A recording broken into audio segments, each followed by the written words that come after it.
से जहां नाव के सहारे बालू तस्करी का एक अनोखा तरीका सामने आया है। भवनातुर के पूर्व विधायक भानु प्रताप शाही ने सोशल मीडिया पर एक वीडियो साझा किया है, जिससे जामताड़ा विधानसभा क्षेत्र का बताया जाता है। वीडियो में नदी के बीच नाव लगाकर बालू निकालते लोग साफ नजर आ रहे हैं। इस वायरल वीडियो ने अवैध बालू खनन पर एक बार फिर से सवाल खड़े कर दिए हैं और झारखंड के स्वास्थ्य मंत्री इरफान अंसारी पर सैकड़ों ट्रक हाईवा से अवैध बालू खनन का आरोप भी लगाया गया है और सवाल खड़ा किया है। ये मंत्री इरफान अंसारी जी के क्षेत्र का कमाल आप देखिए। नदी में किस तरह से बालू निकाला जा रहा है नाव से।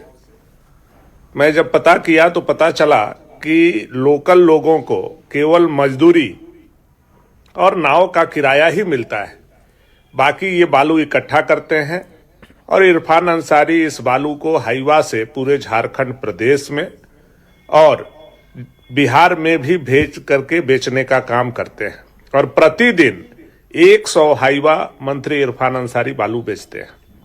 यह अगर हकीकत है तो सोचिए क्या हो रहा है। ये मंत्री इरफान अंसारी जी के क्षेत्र का कमाल आप देखिए। नदी में किस तरह से बालू निकाला जा रहा है नाव से। मैं जब पता किया तो पता चला कि लोकल लोगों को केवल मजदूरी और नाव का किराया ही मिलता है, बाकी।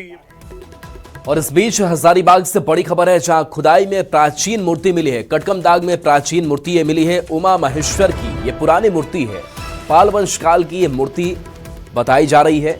9वीं से 10वीं सदी की मूर्ति का दावा हो रहा है।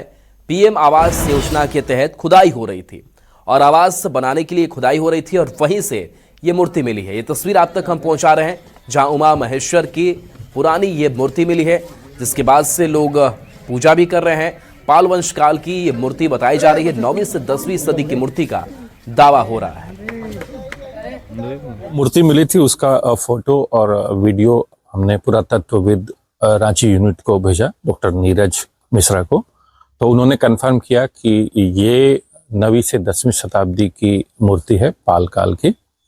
और उस समय यहाँ पर उस समय की काफी मूर्तियां मिलती हैं, जो आसपास जो हमारे हजारीबाग के आसपास जो मूर्तियां मिलती है, लगभग वही पीरियड है। और ये गदोखर गांव में निकला, खुदाई किए तब मूर्ति निकल गए। मूर्ति का मालूम चला है? मूर्ति मालूम चला है, कृष्णा भगवान है, पार्वती है, गणेश भगवान है। तो क्या कर रहे हैं आप लोग? क्या कर रहे हैं, यही अगरबत्ती दिखा रहे हैं। अब क्या करेंगे, अब मूर्ति निकल गया तो अगरबत्ती दिखा रहे हैं। और बोकारो से बड़ी खबर, जहां बीजेपी सांसद ढुलू महतो का बयान सामने आया है। गैस रिसाव मामले में ढुलू महतो ने कहा, गैस रिसाव मामले में सीबीआई जांच की मांग की। बड़े घोटाले की आशंका ढुलू महतो ने जताई है। जिम्मेदार अधिकारियों पर कार्रवाई की मांग की गई है। लोगों से संयम और सहयोग की अपील भी की गई है।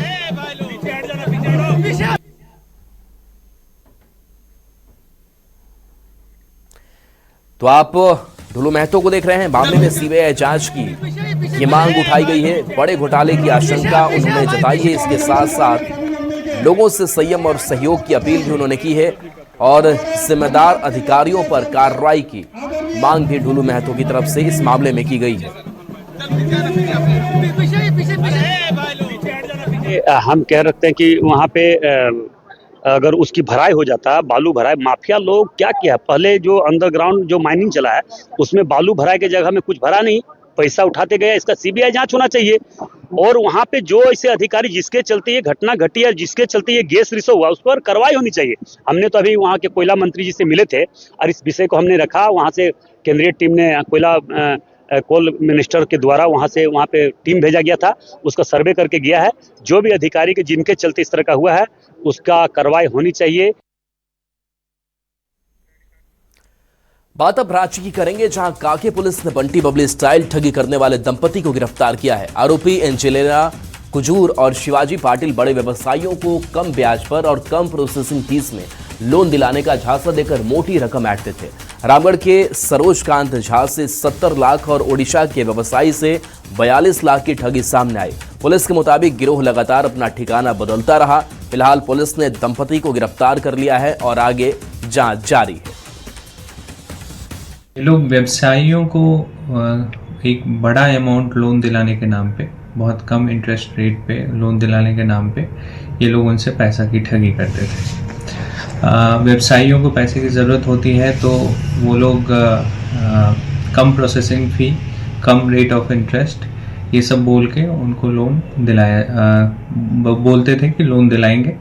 इसमें पहले प्रोसेसिंग फ़ी की डिमांड की जाती थी, उसके बाद उसको देने के बाद वो लोग बोलते थे कि इंश्योरेंस, लोन का इंश्योरेंस करवा लीजिए।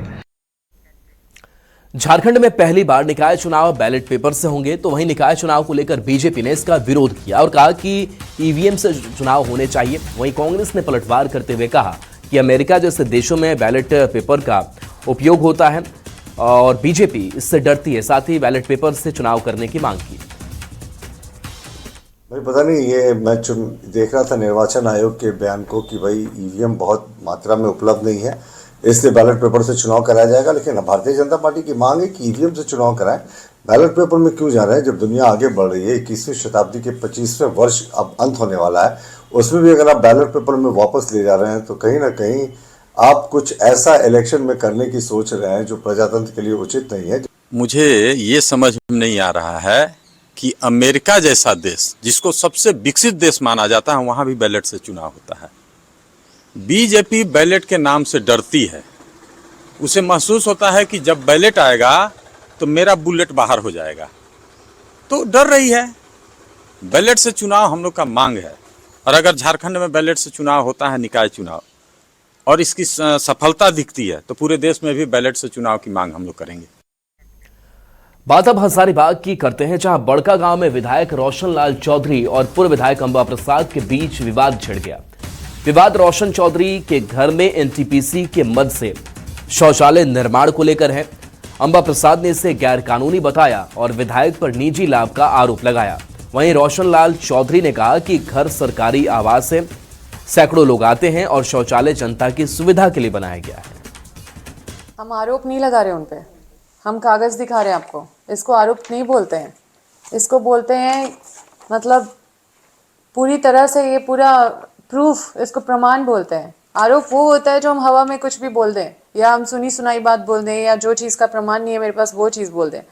आरोप हम क्यों लगाएंगे उन पे? हम तो सीधा ये बोल रहे हैं ये टेंडर एनटीपीसी निकाला है उनके आवास, पर्सनल आवास के लिए, जो वो अगर मान लीजिए वो आवास में जब एमएलए नहीं थे तब भी रह रहे थे, वो आगे भी रहेंगे। एनटीपीसी जो क्षेत्र में कोई काम नहीं कर रही, आप उसको अपने घर पे काम करवा रहे हैं। सबसे पहले तो हम उनके इस आरोप का पूरी तरह से खंडन करते हैं, क्योंकि वो मेरा घर नहीं है, सरकारी आवास है और आज 10 साल से मेरे नाम से आवंटित है और प्रत्येक महीना हम उसका किराया देते हैं, बिजली बिल देते हैं और सरकारी आवास है। और वहाँ विधानसभा कार्यालय के रूप में चलता है। रोज़ सैकड़ों लोग आते हैं फरियाद लेकर, महिलाएं भी आती हैं और इसलिए सरकारी व्यवस्था से उसका रिपेयर हो रहा था और शौचालय का निर्माण हो। गढ़वा से सेल बोकारो स्टील की ओर से हैप्पी स्ट्रीट के चौथे संस्करण की शुरुआत आज से की गई, जो 4 जनवरी तक चलेगा। इसका उद्घाटन डायरेक्टर इंचार्ज आलोक वर्मा और उपायुक्त अजय नाथ झा ने किया। आयोजन में सुबह से ही भारी भीड़ उमड़ी। संगीत, खेल, स्ट्रीट फूड और स्वास्थ्य कैंप आकर्षण का केंद्र रहा। लोगों ने इसे बोकारो को स्वस्थ बनाने की दिशा में सराहनीय पहल बताया। आयोजकों ने कहा कि ऐसे कार्यक्रम आगे भी जारी रहेंगे।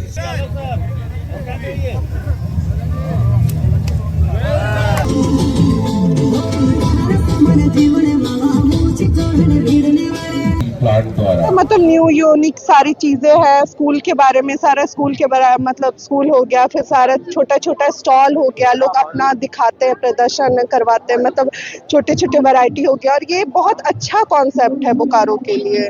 हेल्थ के इसके लिए क्या है? हेल्थ के इसके लिए बहुत अच्छा है, मतलब हेल्थ से तो और अच्छा है कि भाई लोग सुबह उठ के आ रहे हैं, जिससे ज्यादा बेस्ट। और देखिए ठंड में बहुत ज्यादा जरूरी है पहले तो सुबह उठना, उठ के वॉक करना, ठीक है। हैप्पी स्ट्रीट एक समझिए एक बहाना है लोगों को घर से बाहर निकालने का। सुबह सुबह 7:30 बजे से ये जो हैप्पी स्ट्रीट स्टार्ट हुआ है, कहीं ना कहीं इतनी भीड़, मैं रोज वॉक करती हूँ, सुबह 7 बजे उठती हूँ, अपनी मम्मी के साथ वॉक करने जाती हूँ, मैंने इतनी भीड़ देखी ही नहीं है ठंड में। ये संडे के संडे जो हो रहा है, ये एक बहाना है लोगों को घर से बाहर निकालने का। तो हैप्पी स्ट्रीट जो है आज का जो ये इवेंट है, जिसमें स्टार्ट हुआ था मुझे लगता है 2022 में फर्स्ट टाइम स्टार्ट हुआ था, और उसके बाद से ये हर एक साल इस समय दिसंबर में हम लोगों को इनवाइट करते हैं। पूरे शहर में लोग इसमें बहुत ही एक्टिवली पार्टिसिपेट करते हैं। ये बेसिकली इसलिए किया जाता है कि लोग आज के जमाने में घर से बाहर निकलें, सवेरे आए। ये हैप्पी स्ट्रीट का जैसे ही मुझे पता चला, और मुझे बहुत खुशी है कि 2022 से ही इसको शुरू किया गया है और ये चलता है। दरअसल आज सड़कें, इमारतें, इन सब चीजों को भी खुशियां मनाने का हक है। जो वाइब्रेशन है वो दिखाई देना चाहिए, क्योंकि हम केवल शहर केवल इमारतों का नाम नहीं है, सड़कें केवल गाड़ियां चलने के लिए नहीं है। आज ये बता रहे कि ये सड़कें भी उल्लास में हैं। सेल बोकारो स्टील के द्वारा हैप्पी स्ट्रीट का चौथे संस्करण के पहले रविवार का आज जो है आयोजन शुरू हुआ है। गांधी चौक से बोकारो मॉल तक पूरी सड़क के किनारे आप देख सकते हैं, लोग जो है सुबह सुबह 7 बजे से आकर यहाँ हैप्पी स्ट्रीट का मजा ले रहे हैं। चाहे वो संगीत हो, चाहे वो स्पोर्ट्स हो, चाहे वो खाने के स्टॉल हो, चाहे वो हेल्थ के मामले में जो भी जानकारी है लोगों को दी जा रही है। आप तस्वीर दिखाना चाहेंगे कि किस तरह से जो स्कूल के बच्चे हैं, आप देख सकते हैं कि हैप्पी स्ट्रीट में जो है वो आनंद ले रहे हैं और बच्चे जो है एक्सरसाइज कर रहे हैं। हालांकि जो लोग हैं उनका कहना है कि ये एक अच्छा कंसेप्ट है, क्योंकि सुबह सुबह लोग जो है इस तरह से नहीं जुटते हैं, लेकिन हैप्पी स्ट्रीट में लोग आ रहे हैं हेल्थ का जो है अपने हेल्थ को ठीक करने के लिए, चाहे बहुत सारी जानकारियां लेने के लिए। तो हम कह सकते हैं कि हैप्पी स्ट्रीट बोकारो के लिए सुबह जो है, आज पहली सुबह जो रविवार की है वो काफी अच्छे से आई है, लोग जो है इसका मजा भी ले रहे हैं। मृत्युंजय कुमार, न्यूज 18 बोकारो। रामगढ़ जिले के ग्रामीण इलाकों में लड़कियां कबड्डी में अपना दमखम दिखा रही हैं। वे राज्य और राष्ट्रीय स्तर पर प्रतिनिधित्व कर अपनी पहचान बनाना चाहती हैं। इसके लिए खिलाड़ी रोजाना कड़ी मेहनत कर अभ्यास कर रही हैं। लड़कियों का कहना है कबड्डी भले ही दमदार खेल है, लेकिन इसी खेल के जरिए वे मेडल जीतकर राज्य और देश का नाम रोशन करना चाहती हैं। रामगढ़ में लड़कियां कबड्डी में जोर लगा रही है और कबड्डी में राज्य और राष्ट्र स्तर पर ये अपने प्रदर्शन को दिखाना चाहती हैं। आप देख सकते हैं ग्रामीण क्षेत्र की लड़कियां हैं जो कबड्डी में यहाँ पर प्रदर्शन कर रही हैं। अभी यहाँ पर ये जिला स्तर पर प्रदर्शन कर रही हैं। हम बात करेंगे, कबड्डी खेलना पसंद आपको है? कबड्डी खेलना पसंद, राष्ट्र स्तर पर नाम कमाना चाहती है? काफी दमखम वाला खेल है, फिर भी खेलना चाहती है। आपका क्या नाम है? कबड्डी काफी दमखम वाला खेल है। हाँ। लड़कियां आगे आ रही है इसमें? जी हाँ। आगे आ रही है। आपको लगता है कि कबड्डी में आपका करियर है? जी हाँ। अच्छा। और आपका क्या नाम है? मेरा नाम सोनी कुमारी है। आप भी कबड्डी के खिलाड़ी हैं? Yes sir. तो आप कबड्डी में नाम कमाना चाहती हैं? देश को प्रतिनिधित्व करना चाहती हैं? जी सर। तो अभी आप किस स्तर पर खेल रही है? अभी आप ब्लॉक स्तर है, फिर हम लोग स्टेट स्तर खेलेंगे और राष्ट्र स्तर भी खेलेंगे? और राष्ट्र स्तर भी खेलेंगे। अच्छा। और आपका क्या नाम है? संतोषी कुमारी। कबड्डी खेल रही हैं? लड़कियां कबड्डी में आ रही है? जी सर। झारखंड का नाम रोशन भी करेगी लड़कियां। कबड्डी चूंकि दमखम वाला खेल है, लेकिन ये चाहती है कि पहले राज्य उसके राष्ट्र स्तर पर कबड्डी के खेल में ये प्रतिनिधित्व करे, नाम कमाए, अपने आप को स्थापित करे। जावेद खान, न्यूज 18 रामगढ़। नए साल के स्वागत और पुराने साल की विदाई को लेकर हजारीबाग के चर्चित पिकनिक स्थल लारा नदी परिसर में सैलानियों की भारी भीड़ उमड़ रही है। परिवार और दोस्तों संग लोग पिकनिक मना रहे हैं। सैलानियों ने बताया कि वे इको फ्रेंडली पिकनिक पर जोर दे रहे हैं। प्लास्टिक के बजाय पत्तल का उपयोग कर स्वच्छता और पर्यावरण संरक्षण का संदेश भी दे रहे हैं। पुराने साल का अंत और नए साल का आगमन होने वाला है और इसी की खुशी में लोग जो है नए नए जगह पर जाकर पिकनिक मनाना पसंद करते हैं। हजारीबाग के अभी हम लारा नदी में आए हैं और बता दें कि यह जो है काफी सुंदर मनोरम प्राकृतिक स्थल है। यहाँ पर लोग जो है आते हैं और अपने परिवार दोस्त लोगों के साथ में जो है वो पिकनिक मनाते नजर आ रहे हैं। हमारे साथ कुछ जो है लोग पिकनिक मनाने के लिए यहाँ पहुंचे हैं, हम इनसे जानेंगे कैसा जगह है भैया, कैसे मना रहे हैं? ये हजारीबाग का बहुत खूबसूरत जगह है। यहाँ पे कई लोग अक्सर पिकनिक मनाने आते हैं, खास करके जब शुरुआत हो रहा होगा साल का और जब अंत हो रहा होगा। तो हमारी टीम अर्थिक प्रयास भी आई हुई है यहाँ पे पिकनिक मना रहे हैं और हमारा प्रयास है कि कम से कम कचरा फैलाया जाए, ना के बराबर। पर हम लोग को पता है कि उतना पॉसिबल नहीं है, बट फिर भी हम लोग जितना मिनिमम हो सकता है हम लोग उतना कचरा कम किए हैं। तो है ना, एक इको फ्रेंडली पिकनिक मना रहे हैं। ठीक है, हम लोग कोशिश कर रहे हैं कि जो ये जगह हम लोग पिकनिक बना रहे हैं यहाँ पे खास कर हम लोग ध्यान दे रहे हैं कि कम से कम वेस्ट यूज करें और वैसे वेस्टेज को हम लोग यूज करना है जो आने समय में वो डिस्पोज हो जाए। ठीक है, कि ये जो लोग थे वो प्रकृति की गोद में पिकनिक मनाने के लिए आए हैं। बात होती है इको फ्रेंडली पिकनिक की, तो हम कह लें कि जिस तरीके से लोग जो है पत्ते का पत्तल का इस्तेमाल करने लगे, प्लास्टिक की जो प्रयोग है वो काफी कम संख्या में करने लगे, तो हम कह सकते हैं कि ऐसे परिवेश को साफ और सुंदर और स्वच्छ जो है रखना सभी के लिए एक जिम्मेवारी बनती है। सुशांत सोनी, न्यूज़ 18, हजारीबाग।